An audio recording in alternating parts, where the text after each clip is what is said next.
Most people waste months trying to learn a new song. But in the next 11 minutes, I'm gonna show you how to master any song in a matter of hours. After playing the violin for more than 30 years and teaching hundreds of students, I developed a 7-step framework to master any song.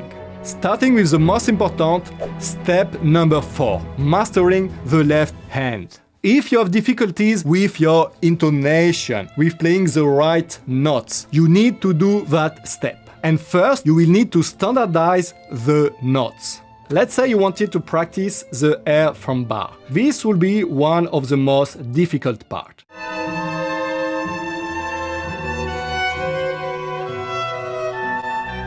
Most people are struggling with the intonation because of the multiple accidentals. To be able to practice this effectively, first we want to standardize. That means that we'll remove every rhythm and every bowing, keeping only the notes like that. Then you need to know which finger pattern you have. Here, if I put every note, it will look like that. My first and second finger are always next to another, like that. But my third finger is next to my fourth finger here. On my A and my D sharp are next to one other, but on 2 strings. The next step will be to calibrate every note. That means tune every note to be sure I'm playing the right note with a perfect intonation. For that, I will play every note very slowly and compare it with open strings first, listening to the resonance of the note. That means first I will play this A and compare it with this open string. Then I will listen to the resonance of this A. That means after I lift the bow, I should hear that the note continues to sound. Because when a note is exactly perfect, the whole violin will start really resonating and sounding way better. If on the opposite I play it and the sound goes down, it means that the note is not the right one. This is very good.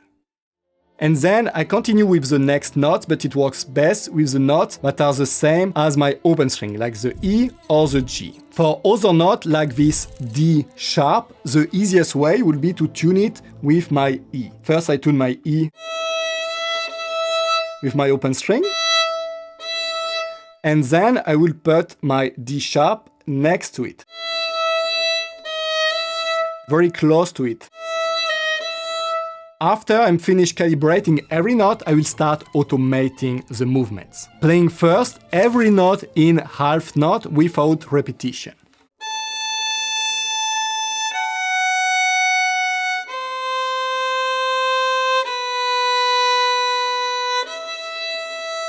And so on. Then I will do the same in quarter note.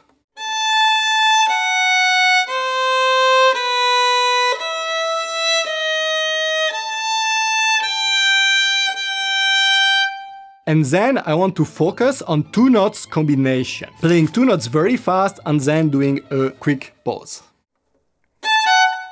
Pause. Pause. Pause. Pause. Then I want to do the same but offsetting 1 note, so that I can practice the other half of all combinations. Pause. Pause. Pause. Pause. And last, I want to play it in 8th notes.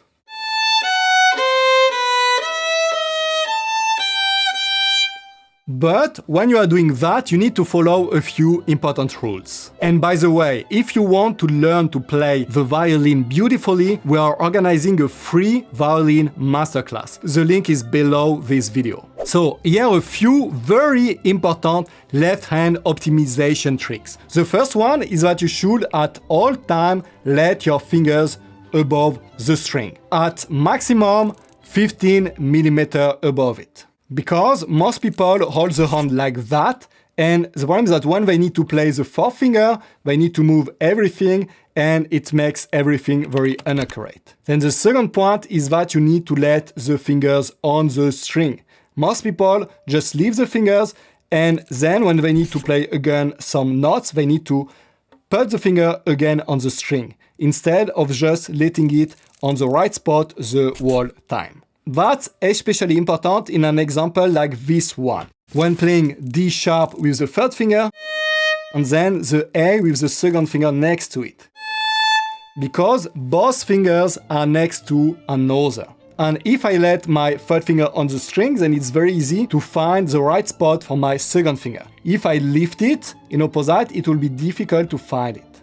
Then something everyone is doing wrong. If a note is wrong, you need to repeat only that transition, not the whole exercise again.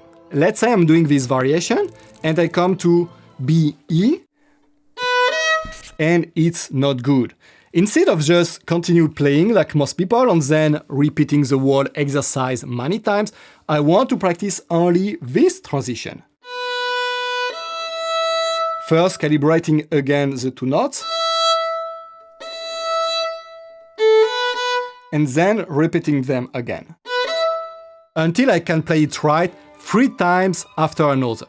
And before we go to the bow, one important tip for the left hand, you need to articulate each finger very clearly, giving a strong impulse. But at the same time, your finger should not press the string very strongly. They should be very relaxed.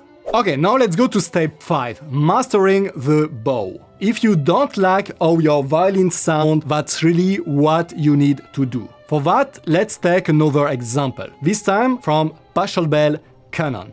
That's, by the way, a piece that our students are learning at level 10 in the Violinacademy. And this part here is particularly difficult for the bow for most students.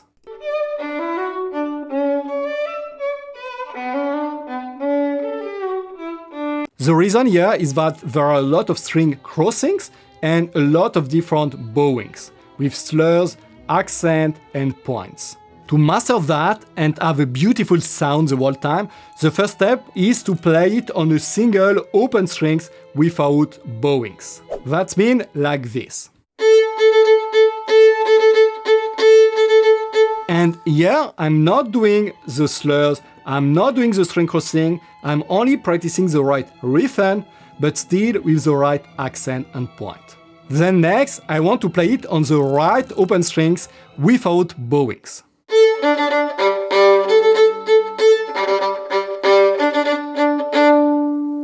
Here the difficulty is learning the right string crossing. After I did that, I want to go to the next step, playing it on the right open strings with the right bowings.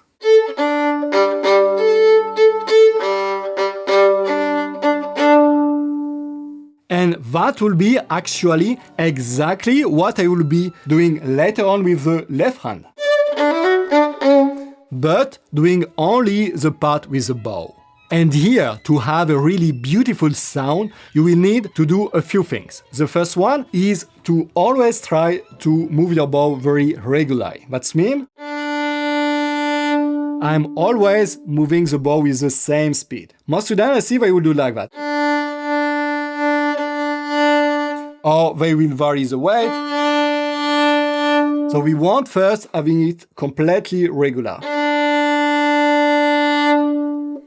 Then you want to optimize the 3 factors of sound.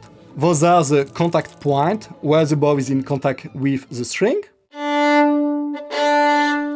Then the bow speed, it's how fast you move the bow. And then how much weight you put on the string. Especially most people don't play on the right contact point. For example, they will play here on the fingerboard when they should be playing here. And last, you have bow division. That means where should you play this piece? Here, for example, I could play it here.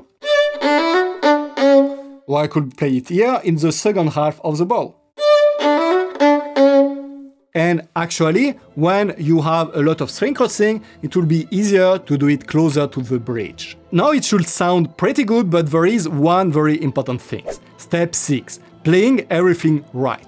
Here you should just play it in a boring way without emotion, just to really focus on playing everything perfectly. instead of. Okay, that's for the end. And here's something very important if you have a piece that's a little bit faster, is that you should use the acceleration method. And first you should define a target tempo, your goal. It could be, here for example it was 100. And next, what I want to do is for a few weeks practice on half that speed, tempo 50%. So here it will be tempo 50.